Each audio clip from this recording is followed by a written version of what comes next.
हम लोग यदि बात करते हैं प्रश्न संख्या 1 पर, तो प्रश्न संख्या 1 हम लोगों को पूछा जा रहा है कि वैश्वीकरण से आपका क्या तात्पर्य है, मतलब वैश्वीकरण से आप क्या समझते हैं। कि इसका आंसर आपको लोगों को दिया गया। वैश्वीकरण का अर्थ है हमारी अर्थव्यवस्था को संसार की अन्य अर्थव्यवस्था से विदेशी व्यापार एवं विदेशी निवेश द्वारा जोड़ना। ठीक है, वैश्वीकरण का मतलब ऐसा आप लोगों को दिया है। लेकिन यदि आप लोग बोलोगे नहीं सर आपको बहुत आसान शब्द में समझना है, तो आसान शब्द में यदि आपको समझाएं तो इसमें हम लोगों को बोला जा रहा है कि जब व्यापार के माध्यम से हम लोग क्या करते हैं कि किसी दूसरे देश के साथ अपना संबंध स्थापित करते हैं, तो उसी को वैश्वीकरण कहा जाता है। ठीक है, ये बिल्कुल सिंपल लैंग्वेज में आप लोग ऐसा लिख सकते हो। आगे कहा जा रहा है इस कार्य में बहुराष्ट्रीय कंपनियां बड़ी महत्वपूर्ण भूमिका निभाती है जब वे अपनी इकाइयां संसार के अनेक देशों में स्थापित करती है। बिल्कुल, और इसमें जो है बहुराष्ट्रीय कंपनियां जो है बहुत ज़्यादा भूमिका निभाती है, क्योंकि वो क्या करते हैं, व्यापार करते हैं दूसरे देश के साथ और वहाँ पर अपनी इकाइयाँ खोलती है, अपना सेंटर खोलते हैं या अपना व्यापार का माध्यम खोलते हैं, तो वहीं से जो है आप लोग बोल सकते हो वैश्वीकरण अच्छा होता है। ठीक है, आगे हम लोग यदि बात करें प्रश्न संख्या 2 पर जो पूछा जाता है वो है व्यापार अवरोधक से आपका क्या तात्पर्य है। तो इसमें हम लोगों को आंसर में बताया जाए व्यापार अवरोधक सरकार के हाथ में एक हथकंडा होता है जिसका प्रयोग करके वो आयात और निर्यात में संतुलन बनाए रखते हैं। यदि सिंपल शब्द में यदि हम लोग बात करें तो व्यापार अवरोधक जो है एक प्रकार का एक होता है व्यापार अवरोध। अवरोध का मतलब होता है बाधा। ठीक है, तो व्यापार में जो बाधा उत्पन्न करता है उसको व्यापार अवरोध कहते हैं। और व्यापार अवरोधक मतलब होता है कि व्यापार को रोकने वाला या तो फिर उसको प्रारंभ करने वाला। तो एक तरीके से आयात और निर्यात जो है इसको संतुलन बनाए रखने में जो है व्यापार अवरोधक का उपयोग किया जाता है। बहुत बार सरकार इसको खुद कंट्रोल करती है और बहुत बार सरकार इसको कंट्रोल नहीं कर पाती है। ठीक है, आगे बात करें हम लोग नेक्स्ट प्रश्न पर, जो कि हम लोगों को पूछा जाए विकास मापने का यूएनडीपी का मापदंड किन पहलुओं में विश्व बैंक के मापदंड से अलग है। तो यदि हम लोग बात करें कि विकास मापने का, एक तो यूएनडीपी जो है यूनाइटेड नेशन डेवलपमेंट प्रोग्राम, उसके द्वारा विकास मापा जाता है और दूसरा जो है विश्व बैंक के द्वारा मापा जाता है। तो दोनों का जो मापने का तरीका है किस प्रकार से भिन्नता है, ये आप लोगों को पूछा जा रहा है प्रश्न में। यदि हम लोग इसका आंसर के साथ बात करें तो आंसर में हम लोगों को बताया जा रहा है कि विश्व बैंक विभिन्न देशों के विकास की तुलना करते समय केवल आय मापदंड को ही अधिक महत्व देता है, परंतु यह मापदंड उचित नहीं है क्योंकि एक बेहतर जीवन व्यतीत करने के लिए आय के अतिरिक्त कुछ अन्य चीज की भी आवश्यकता पड़ती है। देखिए यहाँ पर हम लोगों को बताया जा रहा है कि विश्व बैंक जो है विकास मापने के लिए केवल आय का, ठीक है, आय मतलब यहाँ पर प्रति व्यक्ति आय से है, बस आय का ही निर्भर करता है। लेकिन यदि बात करें हम लोग कि व्यक्तियों का यदि बेहतर जीवन का व्यतीत करना है तो उसके लिए आय के अतिरिक्त जो है और भी चीजों की आवश्यकता पड़ती है। ठीक है, कह रहा है कि विश्व बैंक के वर्गीकरण से परे, मतलब इससे यदि परे हटकर यदि दूर हटकर बात करें यूएनडीपी का मापने का तरीका, तो जो वर्गीकरण का मापदंड अपनाया जाता है वो कहीं बेहतर माना जाता है और यूएनडीपी का जो मापने का तरीका है उसको बहुत ही बेहतर माना जाता है। तो कह रहा है इसके बेहतर मानने का कारण भी है, कह रहा है कि इससे इसके द्वारा देशों की तुलना करते समय प्रति व्यक्ति आय के साथ साथ, प्रति व्यक्ति आय को तो देखती ही है, उसी के साथ साथ जो है यूएनडीपी लोगों की शैक्षणिक स्तर को मापती है कि इसका शिक्षा स्तर क्या है, लोगों का स्वास्थ्य स्तर को भी मापती है कि लोगों का स्वास्थ्य स्तर क्या है वहाँ का, और इस ढंग से जो है ये अच्छा है। ठीक है, कि आय के साथ साथ जो है ये लोग क्या क्या मापती है, तो लोगों का शैक्षणिक स्तर और स्वास्थ्य स्तर। ठीक है, ये यूएनडीपी का तरीका है। इस प्रकार से आप लोग बोल सकते हो दोनों में भिन्नता है। आगे जो हम लोगों का प्रश्न पूछा जाता है कि तृतीय क्षेत्रक अन्य क्षेत्रकों से भिन्न है कैसे, सो उदाहरण व्याख्या कीजिए। मतलब यदि बात करें तृतीय क्षेत्रक को जो है अन्य क्षेत्रक से भिन्न माना जाता है, क्यों माना जाता है, इसको उदाहरण देकर के समझाना है। तो कह रहा है कि तृतीय क्षेत्रक में जो क्रियाएं होती है वो प्राथमिक और द्वितीय क्षेत्रक में सहायता करती है। मतलब यहाँ पर हम लोगों को बताया जाए कि तृतीय क्षेत्रक में जो भी क्रिया होती है वो प्राथमिक क्षेत्रक और द्वितीय क्षेत्रक में सिर्फ सहायता प्रदान करने का काम करता है, अन्य कोई काम नहीं करता है। साथ ही साथ हम लोगों को बताया जाए ये क्रिया अपने आप उत्पादन नहीं करते हैं, परंतु उत्पादन क्रिया में सहायक हो सकती है। तृतीय क्रिया में क्या होता है कि ये अपने आप वस्तु का उत्पादन नहीं करती है, बल्कि तृतीय क्रिया में क्या करता है, जो उत्पादन क्रिया होती है उस उत्पादन क्रिया में सहायक होती है। ठीक है, आगे हम लोगों को बताया जा रहा है उदाहरण के लिए प्राथमिक और द्वितीय क्षेत्र के द्वारा किया जाने वाला उत्पादन ट्रकों या रेलों द्वारा अन्य स्थानों तक पहुंचाया जाता है।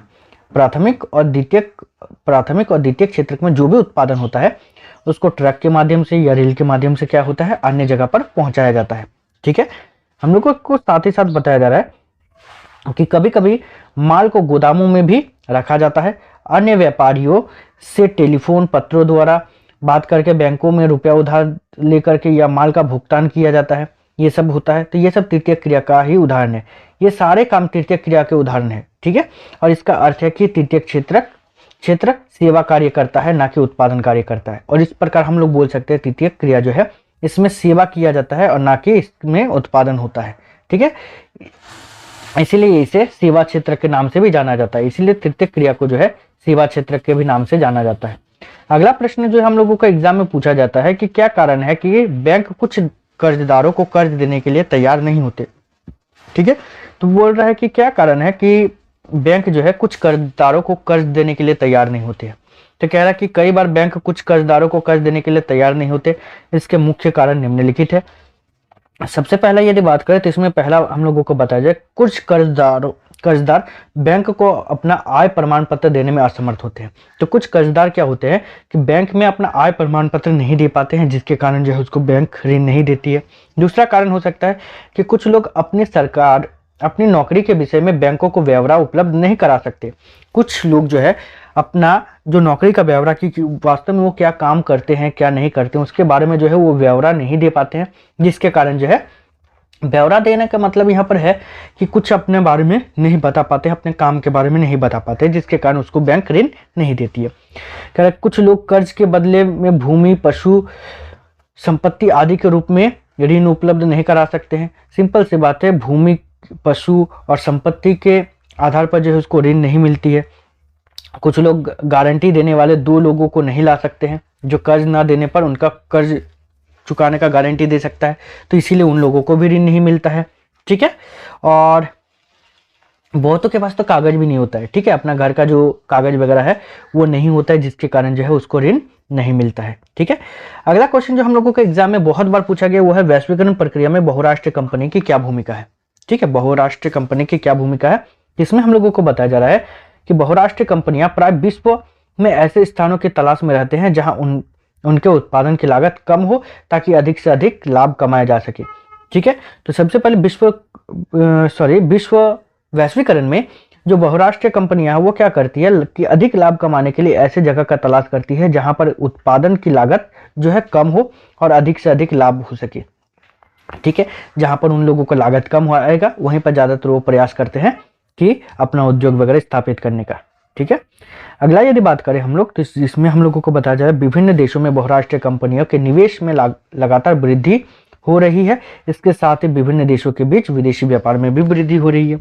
अब बहुराष्ट्रीय कंपनियों में क्या हो रहा है कि अलग अलग जगह पर जैसे जैसे अलग अलग देशों में निवेश करते आ रहे हैं, निवेश का मतलब लाभ कमाने के उद्देश्य से किया गया खर्च को ही निवेश कहा जाता है, ठीक है। तो अलग अलग जगह पर जो निवेश किया जाता है तो उस निवेश से क्या होता है, वृद्धि होती है और उस वृद्धि होने के कारण जो है वो अपना व्यापार को अलग अलग देशों में फैलाता जा रहा है, ठीक है। आगे बात करें कि विदेश व्यापार का एक बड़ा भाग बहुराष्ट्रीय कंपनियों द्वारा नियंत्रित एवं संचालित होता है। और विदेशी व्यापार का यदि बात करें तो एक बहुत बड़ा भाग जो है बहुराष्ट्रीय कंपनी द्वारा ही नियंत्रित और संचालित की जाती है। आगे यदि हम लोग बात करें टॉपिक पर तो जिसमें हम लोगों को बताया जा रहा है कि इस प्रकार बहुराष्ट्रीय कंपनियां विभिन्न देशों के बीच संबंधों को तेजी से बढ़ा रही है, साथ ही विभिन्न देशों के बाजारों एवं उत्पादनों का भी तेजी से एकीकरण हो रहा है। और अतः हम कह सकते हैं या कहा जा सकता है कि बहुराष्ट्रीय कंपनियां वैश्वीकरण की प्रक्रिया में महत्वपूर्ण भूमिका निभा रही है, ठीक है। तो ऐसे ही आप लोगों को और भी वीडियोस चाहिए तो चैनल को सब्सक्राइब करने के बाद मेरा मोटिवेशन लेवल बढ़ाने के लिए आप लोग शेयर कीजिएगा अपने फ्रेंड्स के साथ ताकि मेरा भी मोटिवेशन लेवल बढ़ता रहे, ठीक है। फिर से पूछा जाता है वो है आरक्षित वन क्या है, ठीक है। तो इसमें आंसर में बताया गया है कि वन जिन्हें इमारती लकड़ी अथवा वन उत्पादों को प्राप्त करने के लिए स्थायी रूप से सुरक्षित रखा जाता है तथा जिसमें पशुओं के चराने तथा खेती करने के लिए अनुमति नहीं होती है उन्हें आरक्षित वन कहते हैं। मतलब सिंपल शब्द में यदि बात करें तो हम लोगों को बताया जा रहा है कि वन जिसमें हम लोग इमारती लकड़ी और वन उत्पाद प्राप्त करने के लिए स्थायी रूप से सुरक्षित रखा जाता है, ठीक है। साथ ही साथ यदि पशुओं को चराने के लिए या खेती करने के लिए इसमें अनुमति नहीं मिलती है तो ऐसे वन को हम लोग आरक्षित वन कहते हैं, ठीक है। अगला क्वेश्चन जो पूछा जाता है वो है विनिर्माण क्या है, ठीक है। विनिर्माण क्या है, तो प्रश्न का उत्तर है कि कच्चे पदार्थों को मूल्यवान उत्पादों में परिवर्तित करने तथा अधिक मात्रा में उनका उत्पादन करने की प्रक्रिया को वस्तु निर्माण या तो फिर विनिर्माण कहा जाता है, ठीक है, मतलब कच्चे पदार्थ जो है उसको मूल्यवान उत्पादों में परिवर्तित करने तथा अधिक मात्रा में उनका उत्पादन करने की प्रक्रिया को वस्तु निर्माण या तो फिर विनिर्माण कहा जाता है। यह भी प्रश्न आप लोगों का बहुत बार पूछा गया है। अगला प्रश्न जो कि पूछा जाता है वह है लोहे और इस्पात को आधारभूत उद्योग क्यों कहा जाता है। लोहे और इस्पात को आधारभूत उद्योग क्यों कहा जाता है, तो इसका उत्तर है लोहा इस्पात या लौह इस्पात एक आधारभूत उद्योग है क्योंकि इस पर अनेक अन्य उद्योगों का विकास निर्भर करता है, जैसे कि भारी इंजीनियरिंग और मशीनी औजार, जलयान निर्माण उद्योग, भारी मोटर गाड़ियां निर्माण उद्योग, वायुयान उद्योग, इलेक्ट्रॉनिक वस्तुएं तथा भारी वस्तु उपस्कर, रेलवे इंजन, उर्वरक, ये सब जो कुछ आप लोगों को दिया गया ये सभी का उद्योग जो है इसी लोहे पर और इस्पात पर ही निर्भर करता है। ठीक है, और इसी के कारण इसको आधारभूत उद्योग भी कहा जाता है। सिंपल शब्द में आप लोगों को समझ में आ गया होगा। उसके बाद फिर हम लोगों का अगला प्रश्न जो कि एग्जाम में बहुत बार पूछा जाता है वो है प्रौद्योगिक और आर्थिक विकास के कारण संसाधनों का अधिक उपभोग कैसे हुआ। ठीक है, तो कैसे हुआ, तो इसका आंसर में हम लोगों को बताया जा रहा है। जैसे कि आप लोगों को हम टॉपर का कॉपी जो है, ठीक है, जिसके बारे में मैंने एक वीडियो बनाया है, आप लोग देख सकते हो। मैंने एक टॉपर का कॉपी लिया है, उसको बहुत डिटेल में समझाया आप लोगों को कि एग्जाम में आप लोगों को कैसे लिखना है। उसी के आधार पर आप लोगों को जो आंसर दिया गया है वो लिखे हैं। ठीक है, तो आप लोग उस वीडियो को भी देखिएगा ताकि आपको पता चले कि असल में टॉपर लिखते कैसे हैं। ठीक है, उनको इतना मार्क्स मिलता है, क्यों मिलता है, तो उसको आप लोग ध्यान से देखिएगा। ठीक है, जिसका लिंक मैं आप लोगों को डिस्क्रिप्शन पर दे दूंगा और आप लोग वीडियो के एंड में भी आप लोगों को वो वीडियो मिल जाएगा। ठीक है, चलिए तो आंसर पढ़ते हैं कि संसाधनों का अधिक उपभोग प्रौद्योगिक और आर्थिक विकास से संबंधित है। संसाधनों का यदि हम लोग बात करें तो अधिक उपयोग जो है प्रौद्योगिक और आर्थिक विकास से संबंधित है। प्रौद्योगिकी के विकास के कारण संसाधनों का दोहन भारी पैमाने पर संभव हुआ तथा आर्थिक विकास के लिए अधिक से अधिक संसाधनों की आवश्यकता पड़ती है। ठीक है, आगे हम लोगों को ख नंबर में बताया जा रहा है कि चलिए थोड़ा सा ऊपर कर लेते हैं ताकि समझ में आए आप लोगों को। संसाधनों की उपलब्धता अपने आप में विकास का कारण नहीं बन सकती। संसाधनों की उपलब्धता जो है अपने आप विकास का कारण नहीं बन सकती है जब तक कि उसे उपयोग में लाने लायक प्रौद्योगिकी अथवा कौशल का विकास नहीं किया जाए। ठीक है, साथ ही साथ हम लोगों को बताया जैसे जैसे प्रौद्योगिकी का विकास होता गया संसाधनों का दोहन भारी पैमाने पर किया जाने लगा और जैसे जैसे क्या हुआ प्रौद्योगिकी का विकास हुआ वैसे वैसे संसाधनों का भी बहुत अधिक मात्रा में उपयोग किया जाने लगा। साथ ही साथ हम लोगों को बताया जा रहा है यहाँ पर कि जितना अधिक संसाधनों का दोहन हुआ आर्थिक विकास भी उतना ही आगे बढ़ा। ये भी बात आगे हम लोगों को बताया जा रहा है कि औपनिवेशिक काल में संसाधनों का दोहन बड़े पैमाने पर हुआ क्योंकि साम्राज्यवादी देशों ने अपने कच्चे प्रौद्योगिकी के माध्यम से संसाधनों का दोहन किया। दोहन करना मतलब सिंपल शब्द में आप लोगों को बता दें बहुत ज़्यादा मात्रा में उपयोग करना। ठीक है, जब बहुत ज़्यादा मात्रा में उपयोग किया जाता है तो उसको दोहन कहा जाता है। ठीक है, कह रहे कि इससे साम्राज्यवादी देश का मतलब होता है वैसे देश जो दूसरे देश को अपना गुलाम बनाता है या दूसरे देश को अपने कब्जे में लेता है और उस देश में जितने भी संसाधन हैं उन संसाधनों का उपयोग करते हैं। ठीक है, तो यहाँ पर बताया जा रहा है इससे साम्राज्यवादी देशों की आर्थिक स्थिति सुदृढ़ हो गई और भले ही उसका लाभ उपनिवेशों को प्राप्त नहीं हुआ। भले ही उपनिवेशों को मतलब जिस देश को कब्जा करके रखा था उस देश को इसका लाभ हुआ या नहीं हुआ, लेकिन वैसे देश जो साम्राज्यवादी देश थे उन लोगों को जो है इससे लाभ हुआ और उन लोगों की आर्थिक स्थिति भी जो है और सुदृढ़ हो गई, मतलब और भी अच्छी हो गई। ठीक है, अगला क्वेश्चन जो हम लोगों का एग्जाम में बहुत बार पूछा जाता है वह है हम लोगों का कि संसाधनों के संरक्षण की आवश्यकता की विवेचना कीजिए। ठीक है, मतलब संसाधनों का जो संरक्षण है इसकी आवश्यकता क्यों है इसके बारे में हम लोगों को विवेचना करने बोला है, मतलब इसके बारे में चर्चा करने बोला है। ठीक है, कह रहे कि जनसंख्या की वृद्धि और आर्थिक विकास के कारण संसाधनों का निरंतर उपयोग हुआ है।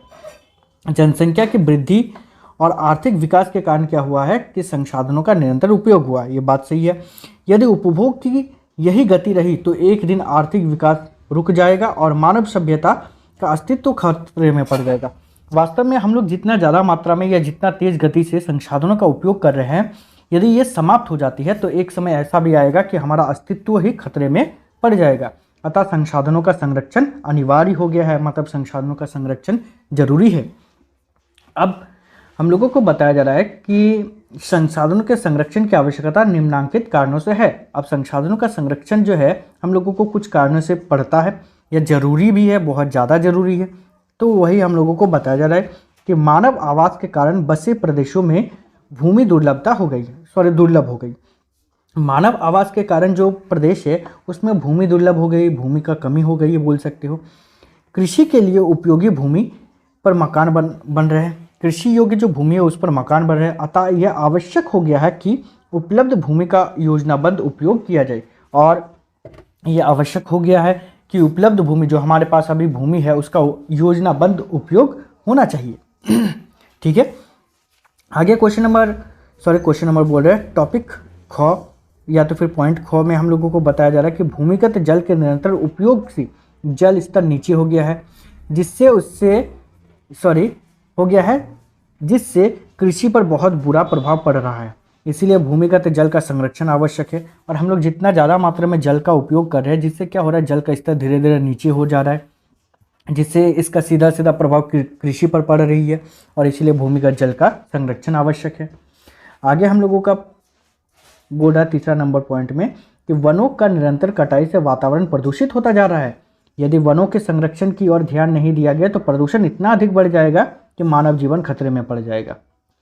ठीक है, आगे बोला जा रहा है कि खनिज संसाधनों तथा शक्ति संसाधनों के बिना कारखाने लगाना और चलाना असंभव हो गया है। इसीलिए खनिज संसाधनों का उपयोग बड़ी सूझबूझ से करना चाहिए। ठीक है, तो ये है हम लोगों का क्वेश्चन जो एग्जाम में आता है। और भी क्वेश्चन है, जैसे कि ये वाला, भारत में वन और वन्य जीव संरक्षण क्यों आवश्यक है, ये भी बहुत बार पूछा गया है, तो इस पर हम लोग चर्चा करते हैं। इसमें हम लोगों को बताया जा रहा है कि भारत में वन और वन्य जीवन संरक्षण क्यों आवश्यक है। तो कह रहा है भारत में वन और वन्य जीव संरक्षण के आवश्यकता क्यों आवश्यकता है। पहला, वन और वन्य जीव संरक्षण के पारिस्थितिकी विविधता बनी रहती है, मतलब पारिस्थितिकी में जो है एक तरीके से विविधता बनी रहेगी, ये अलग अलग पाए जाएंगे। ठीक है, लेकिन क्या होगा कि यदि हम लोग किसी प्रकार से किसी एक को यदि समाप्त कर देते हैं तो ऐसी स्थिति उत्पन्न हो सकती है कि एक ही प्रकार के जानवर या एक ही प्रकार के पेड़ पौधे वगैरह देखने को मिलेंगे, जो कि बाद में सीधा सीधा हम लोगों पर ही प्रभाव डालेगा। कह रहा है इनके संरक्षण से हमारे जीवन को साध्य रखने वाले संसाधनों को बनाए रखा जा सकता है, और इसी से हम लोगों का जीवन को साध्य बनाए रखने के लिए जो संसाधन है उसको भी बनाए रखा जा सकता है। साथ ही कह रहा है जीवन साध्य संसाधनों में जल, वायु, मृदा को शामिल किया जाता है। ठीक है, आगे हम लोगों को बताया जा रहा है कि विभिन्न जातियों प्रजातियों गुणवत्तापूर्ण जनन के लिए वनस्पति एवं वन्य जीव की जीन्स विविधता को संरक्षित रखती है, और इस प्रकार से ये सब जो है क्या करती है कि विविधता को संरक्षित रखती है। उसके बाद समुद्र में मछली पालन बनाए रखने में सहायता करती है। ठीक है, अगला प्रश्न का बात करें जो हम लोगों का एग्जाम में पूछा जाता है कि सीमांत सड़कें का महत्व बताइए। सीमांत सड़कों का क्या क्या महत्व है। तो पहला यदि बात करें तो ये सड़कें सीमावर्ती क्षेत्रों में रहने वाले, विशेषकर अगली चौकियों की रखवाली करने वाले सैनिकों की प्रतिदिन की आवश्यकताओं को पूरा करने में बड़ी सहायक सिद्ध होती है। मतलब यदि बात करें सीमावर्ती क्षेत्र में, जैसे कि आप लोगों का पुलिस फोर्स है ना, जिसको आप लोग BSF के नाम से जानते हो, कि बॉर्डर सिक्योरिटी फोर्स, ये क्या करती है, बॉर्डर का सुरक्षा करती है, ताकि क्या हो कि दूसरे देश का जो सेना है वो हमारे देश में प्रवेश ना कर जाए। तो इसके लिए जो चौकियाँ बनाई जाती है तो उसकी रखवाली करने में और जो दिन प्रतिदिन की जो आवश्यकता है उसको पूरा करने में जो है सहायता प्रदान की जा सकती है सीमावर्ती सड़कों से। दूसरा बताया जा रहा है कि युद्ध के समय इन्हीं सड़कों से फौजियों को लड़ाई का सामान, खाद्य सामग्री तथा अन्य सहायता पहुंचाई जा सकती है, और युद्ध के समय बहुत जल्दी से आप लोग बोल सकते हो कि पहुंचाई जा सकती है। ये क्वेश्चन भी आप लोगों के एग्जाम में पूछा गया है। ठीक है, और ऐसे ही यदि आप लोगों को और भी वीडियोस चाहिए तो चैनल को सब्सक्राइब कीजिएगा, और मेरा मोटिवेशन लेवल बढ़ाने के लिए जो है वीडियोज़ को शेयर जरूर कीजिएगा। ठीक है, जो कि हर साल पूछा जाता है वो है आपका सवाल कि सत्ता के क्षैतिज वितरण से क्या तात्पर्य है। मतलब सत्ता के क्षैतिज वितरण से आप क्या समझते हैं, वो आप लोगों को पूछा जा रहा है। तो कह रहा है कि क्षैतिज वितरण के अंतर्गत सरकार के विभिन्न अंगों जैसे कार्यपालिका, विधायिका तथा न्यायपालिका में सत्ता का बंटवारा होता है। मतलब एक तरीके से बोला जाए कि कार्यपालिका, विधायिका और न्यायपालिका में जब सत्ता का बंटवारा होता है तो इसी को सत्ता का क्षैतिज वितरण कहा जाता है। ठीक है, इसमें सरकार के विभिन्न अंग एक ही स्तर पर रहकर अपने अपने शक्तियों का उपयोग करते हैं। अब यदि बात करें दूसरा प्रश्न जो कि आप लोगों को एग्जाम में पूछा जाता है, वो है कि संघवाद क्या है। तो संघवाद सरकार की एक ऐसी व्यवस्था है जिसमें सरकारी शक्तियों का विभाजन एक केंद्रीय सत्ता और इसकी विभिन्न इकाइयों में होती है। मतलब यदि संघवाद का मतलब समझे तो सिंपल शब्द में इसका अर्थ आप लोग बता सकते हो कि जब शक्ति का बंटवारा केंद्र सरकार, राज्य सरकार या तो फिर अलग अलग इकाई में कर दी जाती है शक्ति का बंटवारा, तो इसी को हम लोग संघवाद कहते हैं। ठीक है, आगे बात करें, जो प्रश्न हम लोगों का पूछा जाता है वह है कि सत्ता के साझेदारी क्या है और इसके क्या क्या लाभ है। ठीक है, सत्ता की साझेदारी क्या है और इसके क्या क्या लाभ है, ये हम लोगों को सवाल पूछा जाता है। अब जैसे कि इसका आंसर है कि जब कोई देश प्रशासनिक व्यवस्था में सभी लोगों की भागीदारी बनता है तो उसे सत्ता की साझेदारी की संज्ञा दी जाती है। मतलब क्या होता है कि एक तरीके से बोले कि प्रशासन व्यवस्था में जो है सभी लोगों की भागीदारी, मतलब किसी भी जाति धर्म के लोग हो उन सभी की भागीदारी रहती है, तो उसको हम लोग सत्ता की साझेदारी कहते हैं। और ऐसी व्यवस्था के निस्संदेह अनेक लाभ है, और इसके निस्संदेह बताया जा रहा है कि अनेक लाभ है। अब क्या क्या लाभ है तो एक एक करके हम लोग बात करते हैं। कह रहे हैं कि सत्ता की साझेदारी लोकतंत्र का मूल तंत्र है जिसके बिना प्रजातंत्र की कल्पना ही नहीं की जा सकती है। प्रजातंत्र बोलो या लोकतंत्र बोलो, दोनों का मतलब एक ही है। ठीक है, तो कह रहा है सत्ता की साझेदारी लोकतंत्र का एक मूल मंत्र है जिसके बिना हम लोग प्रजातंत्र की मतलब लोकतंत्र की कल्पना नहीं कर सकते। ठीक है, दूसरा कह रहा है कि जब देश के सभी लोगों को देश की प्रशासनिक व्यवस्था में भागीदारी बनाया जाता है तो देश और मजबूत होता है। ठीक है, जब देश के सभी लोगों को देश की प्रशासनिक व्यवस्था में भागीदारी बनाया जाता है तो देश और ज़्यादा मजबूत होता है। अब आप लोग को लग रहा होगा कि सर आप पॉइंट वाइज क्यों लिखे हैं, तो आप लोगों को जैसे कि मैंने एक टॉपर का कॉपी का बताया था कि टॉपर की कॉपी आप लोगों को दिखाया था और उसके बाद फिर बताया था कि वो किस टाइप से लिखते हैं कि उनको मार्क्स ज़्यादा मिलता है, तो इसी के कारण जो है मैं पॉइंट वाइज लिखा हूँ। ठीक है, मतलब मैंने लिखा है। अब ऐसा क्यों, तो आप लोग उस वीडियो को देखिएगा, इसका भी लिंक मैं आप लोगों को डिस्क्रिप्शन पर दे दूंगा। ठीक है, टॉपर का कॉपी वाला, या फिर आप लोग वीडियोस के लास्ट में जो आपका डिस्प्ले में आ जाएगा तो वहाँ से आप लोग देख सकते हो कि आखिर टॉपर्स कैसे लिखते हैं कि उन लोगों का मार्क्स जो है इतना ज़्यादा आता है। ठीक है, तो चलिए अब आगे हम लोग स्टार्ट करते हैं। इसको कह रहे हैं कि जब बिना भेदभाव के सभी जातियों के हितों को ध्यान रखा जाता है और उनकी भावनाओं का आदर किया जाता है तो किसी संघर्ष की संभावना नहीं रहती। सिंपल सी बात है, जब सभी का आदर किया जाएगा, बिना भेदभाव के रहेगा, तो किसी भी प्रकार का जो संघर्ष का संभावना रहेगा नहीं और निरंतर बिना किसी रुकावट के प्रगति के पथ पर चलता रहता है। ठीक है, साथ ही साथ हम लोगों को बताया जा रहा है एक उदाहरण के साथ कि बेल्जियम ने सत्ता की साझेदारी की नीति को अपनाकर न केवल एक और आपसी संघर्ष को दूर किया है वरन हर क्षेत्र में निरंतर प्रगति करना शुरू कर दिया है। ठीक है, जैसे कि आप लोग बेल्जियम में सत्ता की साझेदारी वाला जो है उसको आप लोग पढ़े थे, जिसको मैंने डिटेल में पढ़ाया भी है, आप लोग देख लोगे, प्लेलिस्ट में आप लोगों को मिल जाएगा। ठीक है, अगला प्रश्न जो कि हम लोगों को एग्जाम में बहुत बार पूछा जाता है वह है सामाजिक अंतर कब और कैसे सामाजिक विभाजन का रूप ले लेते हैं। सामाजिक अंतर जो है कब और कैसे सामाजिक विभाजन का रूप ले लेती है। तो यहाँ पर हम लोगों का बताया जा रहा है आंसर में कि साधारणतः सामाजिक विभाजन जैसे जन्म, रंग, लिंग, भाषाओं, धर्मों तथा सांस्कृतिक पर आधारित होती है। इन सभी के आधार पर जो है सामाजिक विभाजन होती है। कह रहा है कि जब एक सामाजिक अंतर दूसरे अन्य अंतरों से ऊपर और बड़ा हो जाता है तो वह सामाजिक विभाजन का रूप ले लेती है। मतलब एक तरीके से सिंपल शब्द में इसको समझे तो इसमें हम लोगों को बताया जा रहा है कि जब कोई एक धर्म जो है किसी दूसरे धर्म को या तो फिर दूसरे को जो है नीचा समझने लगता है और खुद को ऊंचा समझने लगता है, जिसके कारण क्या होता है सामाजिक विभाजन होने लगता है। ठीक है, आगे हम लोगों को बताया जा रहा है कि अमेरिका जैसे देश में काले तथा गोरे नागरिकों के बीच अनेक अंतर है। जैसे काले लोग आमतौर पर गरीब है, बेघर है तथा सामाजिक उत्पीड़न का शिकार है। अब जैसे अमेरिका वाला का यदि बात करें तो उस उदाहरण के अनुसार हम लोग समझ सकते हैं कि काले लोग जो है इन लोग बेघर है, इनका साथ सामाजिक उत्पीड़न होता है, गरीब है, तो जिसके कारण क्या करता है कि अमीर लोग जो है मतलब गोरे लोग जो है इन लोगों के साथ इस प्रकार का शोषण करते हैं। ये आप लोगों ने पढ़ा है। ठीक, वही आप लोगों को आंसर में भी लिखना है। आगे बताया जा रहा है कि इन सभी अंतरों में नस्लीय भेदभाव, नस्ल के आधार पर भेदभाव जो है बड़ा अंतर है। अतः नस्लीय भेदभाव ने अमेरिका में सामाजिक विभाजन का रूप ले लिया। अब नस्लीय भेदभाव, गोरे काले में जो भेदभाव था, जिसके कारण क्या हुआ, अमेरिका में सामाजिक विभाजन हो गया। ठीक है, उसके बाद जब एक तरह का सामाजिक अंतर अन्य अंतरों से ज़्यादा महत्वपूर्ण हो जाता है तथा लोगों को यह महसूस होने लगता है कि वे दूसरे समुदाय के हैं, तो इससे एक सामाजिक विभाजन की स्थिति पैदा हो जाती है। सिंपल सी बात है कि जब कोई एक समुदाय के लोग जो है खुद को दूसरों से जब अलग समझने लग जाता है, तो जिसके कारण सामाजिक विभाजन की स्थिति उत्पन्न हो जाती है या तो फिर पैदा हो जाती है। ठीक है, आगे हम लोगों का और एक प्रश्न है, दबाव समूह और आंदोलन राजनीति को किस तरह प्रभावित करते हैं। यह भी प्रश्न हम लोगों का बहुत बार पूछा गया है।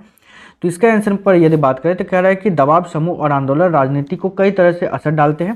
कह रहा है कि विभिन्न समुदाय और आंदोलन अपने लक्ष्यों की पूर्ति के लिए जनता की सहानुभूति और समर्थन प्राप्त करने का प्रयत्न करते हैं। ठीक है, दबाव समूह जो है और आंदोलन क्या करते हैं, अपने लक्ष्य का पूरा करने के लिए जनता का सहानुभूति और समर्थन प्राप्त करने का प्रयत्न करते हैं, और ऐसे में वे बैठक करते हैं, जुलूस निकालते हैं और सूचना अभियान चलाते हैं। ठीक है, साथ ही कह रहा है कि केवल जनता को ही नहीं, ऐसे दबाव समूह मीडिया को भी प्रभावित करने का प्रयत्न करते हैं, ताकि मीडिया उनके मसलों पर ध्यान दे। मसला मतलब होता है कि जो समस्या है उस समस्या पर ध्यान दे, और ऐसे में सरकार और जनता का ध्यान उनकी ओर आकर्षित हो। ठीक है, तो इस प्रकार से प्रयास करते हैं।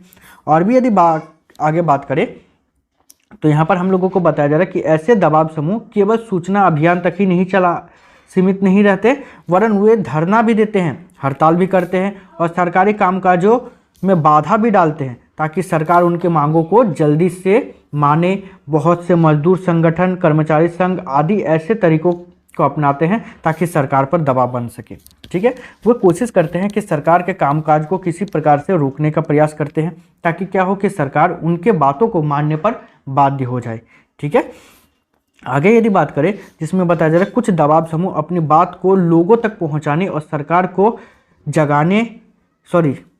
जगाने और सोए हुए को जगाने के लिए महंगे विज्ञापनों का भी सहारा लेते हैं। बहुत बार महंगे विज्ञापनों का सहारा लेकर के भी सरकार को जगाने का प्रयास करता है। ठीक है, आगे कह रहा है कि कुछ दबाव समूह विपक्ष के नेताओं को भी पक्ष में लाने का प्रयत्न करते हैं और उनमें भाषणबाजी तक करवा देते हैं। ये तो होता ही है। उसके बाद अपना वोट बैंक बढ़ाने के लिए विभिन्न राजनीतिक दल भी इन दबाव समूह को अपने पक्ष में करने का प्रयत्न करते हैं। वोट पाने के लिए भी बहुत बार क्या करते हैं, जो राजनीतिक दल होते हैं वे लोग दबाव समूह को अपने पक्ष में लाने का प्रयास करते हैं।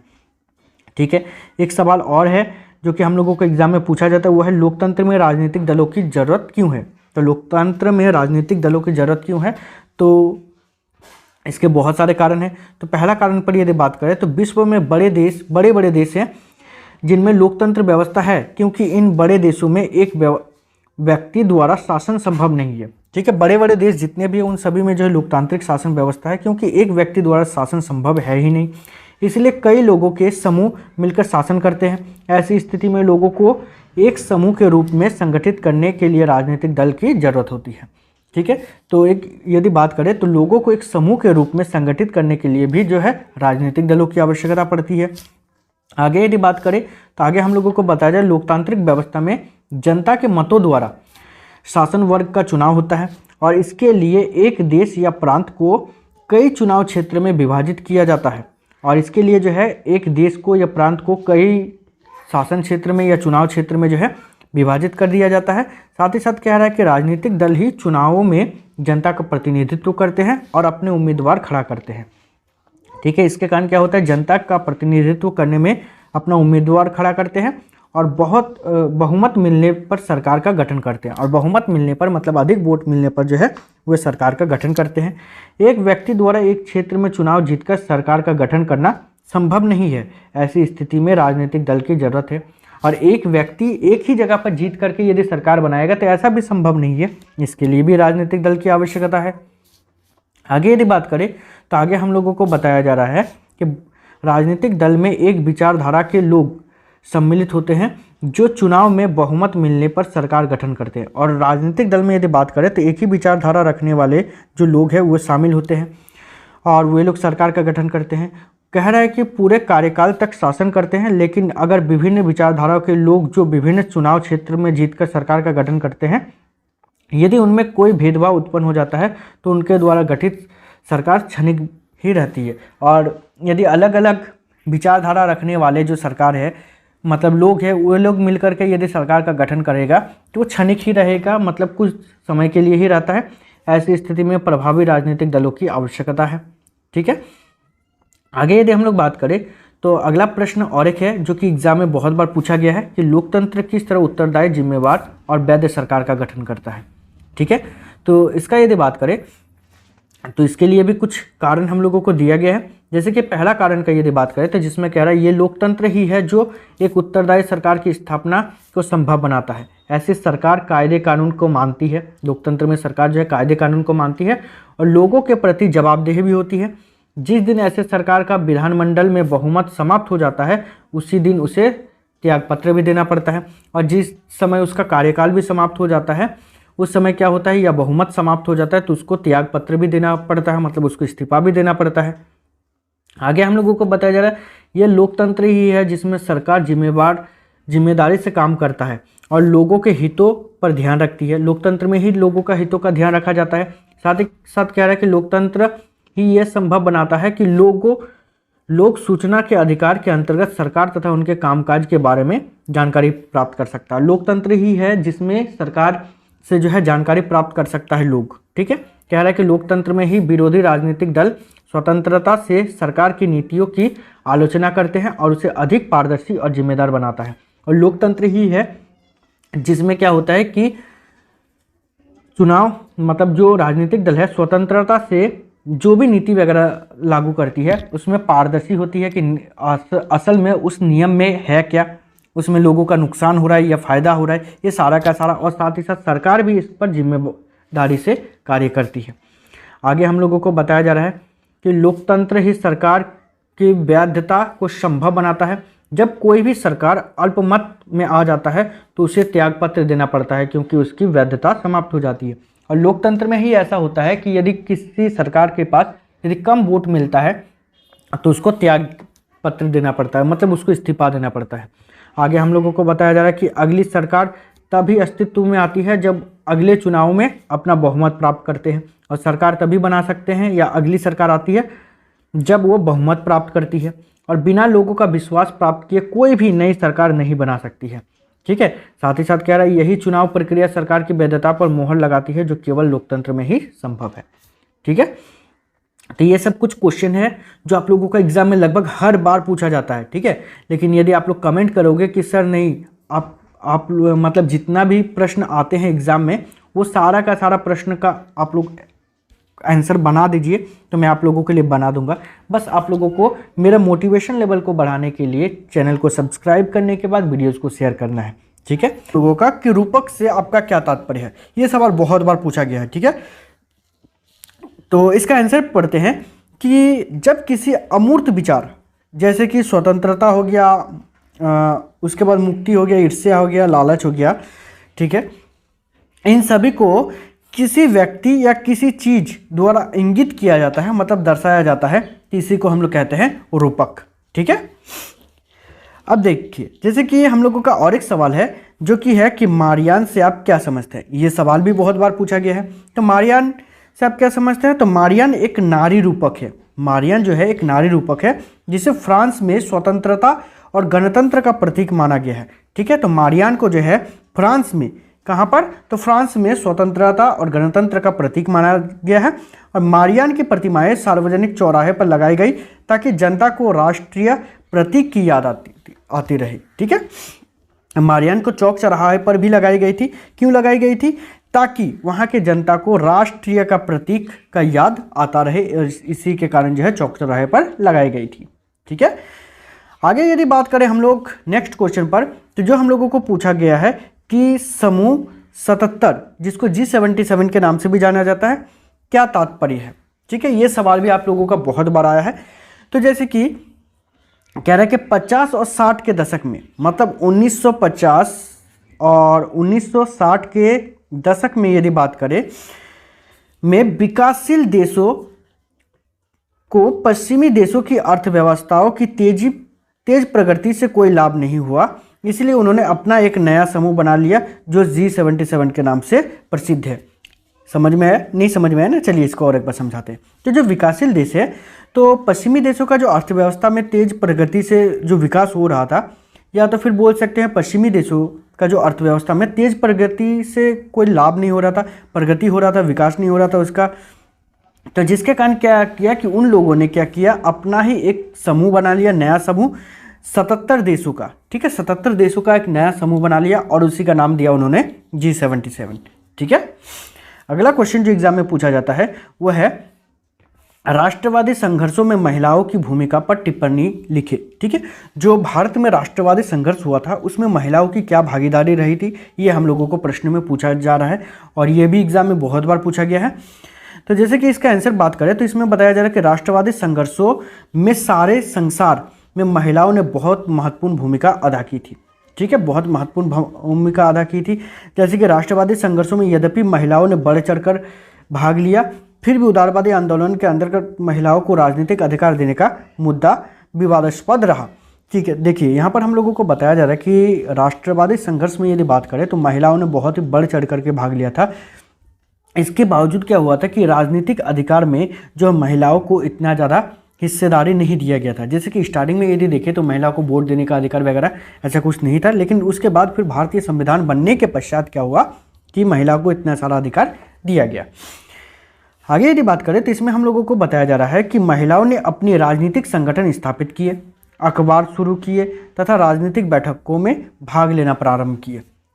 महिलाओं ने क्या किया कि अपना राजनीतिक संगठन बनाया, अखबार शुरू किया, मतलब उन लोगों का, स्पेशली महिलाओं का जो समस्या थी उसको उठाने के लिए, कि लोगों के सामने बताने के लिए कि क्या क्या समस्या है, या जो राष्ट्रवादी आंदोलन थे उसमें अपनी भागीदारी देने के लिए जो है अखबार शुरू किए और राजनीतिक बैठक तक किए उन लोगों ने, ठीक है। आगे हम लोगों को बताया जा रहा है कि परिणाम ये हुआ कि महिला अधिकारों के प्रति उदारवादियों तथा शासकों के विचारों में परिवर्तन हुआ तथा महिलाओं के सामाजिक, आर्थिक तथा राजनीतिक अधिकारों का मार्ग प्रशस्त हुआ। और उसके बाद फिर महिलाओं ने जब इतने सारे काम करना प्रारंभ किए तो जिसके बाद उदारवादी शासकों ने क्या किया, उसमें परिवर्तन आया और महिलाओं को सामाजिक, आर्थिक और राजनीतिक अधिकार में मार्ग प्रशस्त हुआ, ठीक है। और ऐसा ही हम लोगों का और एक क्वेश्चन जो है एग्जाम में जो बहुत बार पूछा गया है, ठीक है, इसको आप लिख लो कि इसी साल आप लोगों का आने भी वाला है, ठीक है, इतना ज़्यादा बार ये क्वेश्चन आया है। जैसे जालियांवाला बाग हत्याकांड पर टिप्पणी लिखे, कि जालियांवाला बाग हत्याकांड जो है इस पर आप लोगों को टिप्पणी लिखने के लिए बोला जा रहा है। तो वास्तव में जालियांवाला बाग हत्याकांड क्या था, इसको हम लोगों को लिखने के लिए बोला जा रहा है। ये क्यों हुआ था, कैसे हुआ था, ये सारा का सारा। तो यदि हम लोग बात करें तो रॉल्ट एक्ट के विरोध में, देखिए आप यहाँ पर एक चीज़ नोटिस करोगे कि मैं हर एक लॉन्ग क्वेश्चन को जो है पॉइंट वाइज लिख रहा हूँ, ठीक है। क्यों लिख रहा हूँ, तो इसके लिए मैंने एक वीडियो बनाया है कि टॉपर किस प्रकार से लिखते हैं, ठीक है। आप देखोगे उसमें कि टॉपर जो है हर चीज़ को पॉइंट वाइज लिख रहे हैं ताकि मार्क्स आपका ज़्यादा आए, ठीक है। तो आप उस वीडियो को जरूर देखोगे कि टॉपर्स कैसे लिखते हैं ताकि आपका भी मार्क्स ज़्यादा आए, ठीक है ना। तो चलिए हम लोग इसका आंसर को पढ़ते हैं कि रॉल्ट एक्ट के विरोध में महात्मा गांधी और सत्यपाल किचलू गिरफ्तार हो चुके थे। रॉल्ट एक्ट के विरोध में महात्मा गांधी जी और सत्यपाल किचलू जो थे वो गिरफ्तार हो गए थे। इस गिरफ्तारी का विरोध करने के लिए 13 अप्रैल 1919 के बैसाखी पर्व के दिन अमृतसर में जालियांवाला बाग में एक जनसभा आयोजन किया गया। देखिए 13 अप्रैल 1919 को जनसभा आयोजित किया गया था, लेकिन इसका यदि थोड़ा सा अलग इस आंसर को हट करके बात करें तो 13 अप्रैल 1919 को जो ये लोग जनसभा आयोजित कर रहे थे उसका दो कारण था। पहला तो जो था उन लोगों का बैसाखी पर्व था, बैसाखी मेला आयोजन करना था। दूसरा जो था रॉल्ट एक्ट का विरोध भी करना था, ठीक है। रॉल्ट एक्ट का विरोध करने के लिए भी इन लोगों ने ये आयोजन किया था, ठीक है। आगे यदि बात करें तो इसमें हम लोगों को बताया जा रहा है कि अमृतसर के सैनिक प्रशासक जनरल डायर ने इस सभा को अवैध घोषित कर दिया, परंतु सभा हुई थी, ठीक है। जनरल डायर ने क्या किया था, इस सभा को अवैध घोषित किया था, लेकिन यह सभा हुई थी और तब उसने वहां पर गोली चलवा दी जिससे सैकड़ों व्यक्तियों की मौत हो गई, या फिर बोल सकते हो मौत का शिकार हो गए थे, ठीक है। तीसरा इसका कारण आप लोग बोल सकते हो कि इस हत्याकांड के पश्चात ब्रिटिश सरकार ने एक हंटर आयोग स्थापित किया और उस आयोग की रिपोर्ट के बाद जनरल डायर को अनेक सम्मान दिए गए थे, ठीक है, ये जो काम किया था, इतने भारतीय लोगों को मारा गया था, तो जिसके कारण जनरल डायर को बहुत ज़्यादा सम्मान दिया गया था। इससे महात्मा गांधी असहयोगी हो गए थे और उन्होंने असहयोग आंदोलन चलाने का निश्चय किया, और इसी के बाद फिर जो है महात्मा गांधी जी द्वारा असहयोग आंदोलन चलाने का फैसला लिया गया था। ठीक है, यहाँ पर हम लोगों को आखिरी पॉइंट में बताया जा रहा है कि जालियांवाला बाग हत्याकांड भारत के इतिहास की सबसे दर्दनाक घटना थी। इससे भारत भर में रोष की लहर फूट पड़ी थी। ठीक है, तो ये था इसका आंसर।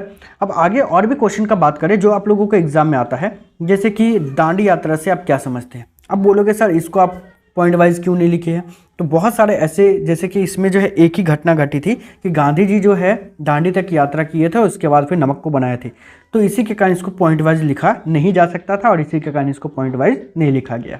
ठीक है, चलिए अब यहाँ पर बात करते हैं अंग्रेजों के नमक कानून के खिलाफ गांधी जी ने दांडी यात्रा प्रारंभ की, जिसका उद्देश्य नमक कानून का उल्लंघन करना था। देखिए गांधी जी जो दांडी यात्रा की थी, इनका मेन मकसद यही था कि जो नमक कानून था इसका उल्लंघन करना, क्योंकि अंग्रेजों ने नमक बनाने पर मना कर दिया था, बैन लगा दिया गया था। इसी के कारण आगे बताया जा रहा है कि स्वतंत्रता के लिए देश को एकजुट करने के लिए गांधी जी ने नमक को एक शक्तिशाली प्रतीक के रूप में देखा।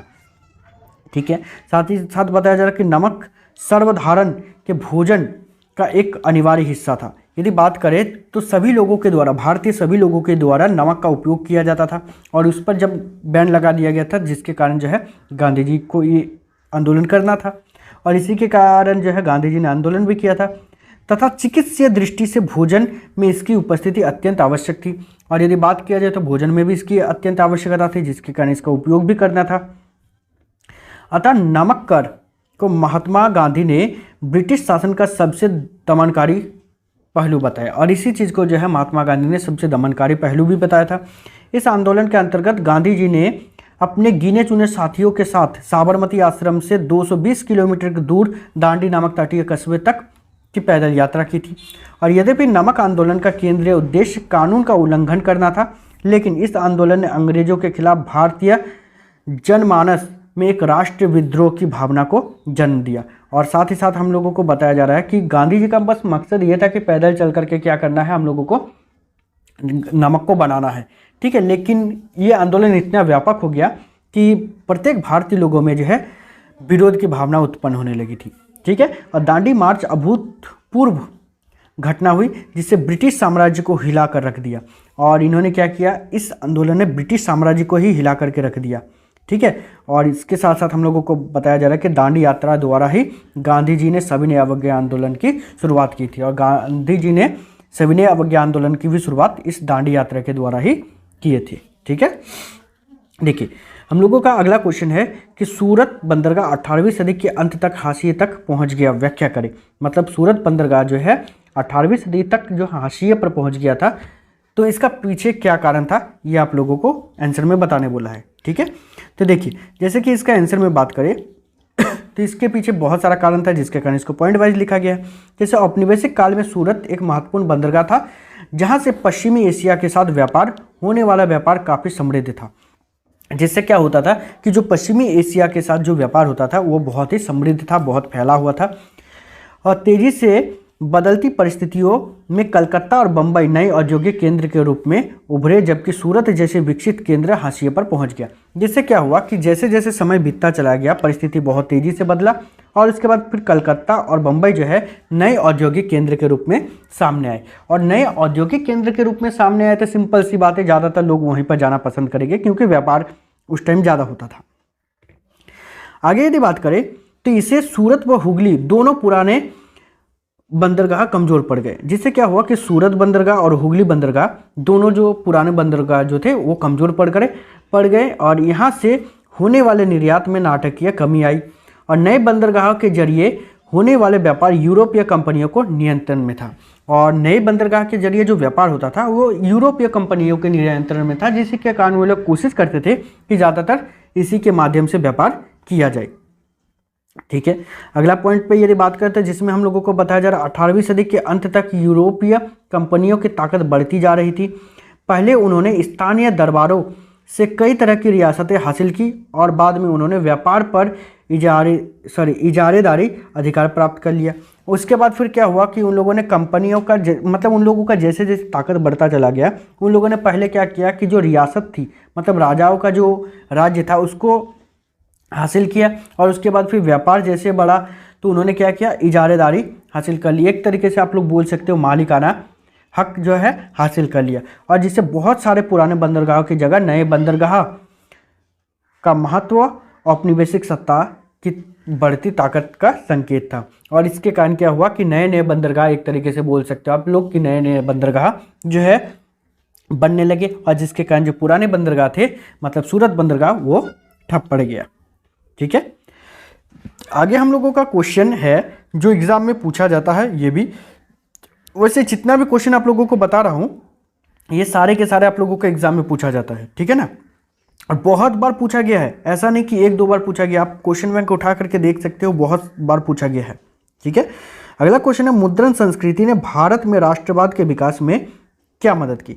तो मुद्रण संस्कृति का यदि बात करें तो उन्होंने भारत के राष्ट्रवाद में क्या मदद की। तो यहाँ पर बताया जा रहा है कि मुद्रण संस्कृति ने भारत में राष्ट्रवाद के विकास में निम्नलिखित प्रकार से मदद की। अब क्या क्या मदद की, तो जैसे कि यहाँ पर बताया जा रहा है कि मुद्रण संस्कृति ने भारत में राष्ट्रवाद के उदय और विकास में महत्वपूर्ण योगदान दिया। यह एक शक्तिशाली माध्यम बन गया जिससे राष्ट्रवादी भारतीय देशभक्ति की भावना का प्रसार, आधुनिक आर्थिक, सामाजिक एवं राजनीतिक विचारों का प्रचार तथा जनसाधारण में जागृति का विकास हुआ। तो क्या हुआ, सबसे पहले तो ये हुआ भावनाओं का प्रसार, लोगों में जो भावना थी उसका प्रसार होने लगा। आधुनिक आर्थिक, नया क्या होने वाला था, आर्थिक समस्या या आर्थिक बातें, सामाजिक बातें, राजनीतिक विचार, ये सभी जो है लोगों तक पहुंचने लगा। ठीक है, दूसरा क्या हुआ कि प्रेस के माध्यम से राष्ट्रवादियों के लिए अपने विचार को जन जन तक पहुंचाना आसान हो गया, और इस प्रेस के माध्यम से क्या हुआ, राष्ट्रवादी जो जो विचार लोगों तक पहुंचाना चाहते थे वो सारा का सारा पहुंचा सकते थे, और पहुंचाना आसान भी हो गया। आगे हम लोगों को बताया जा रहा है, मुद्रण ने जनसाधारण को स्वतंत्रता के लिए सर्वस्व समर्पण करने की प्रेरणा दी। और इसके बाद फिर बंकिम चंद्र चटर्जी का उपन्यास आनंद मठ, जिसे आधुनिक बंगाली देशभक्ति का बाइबिल कहा जाता है, और उनका गीत वंदे मातरम भारत के जन जन के लिए स्वाधीनता एवं देशभक्ति का स्रोत बन गया।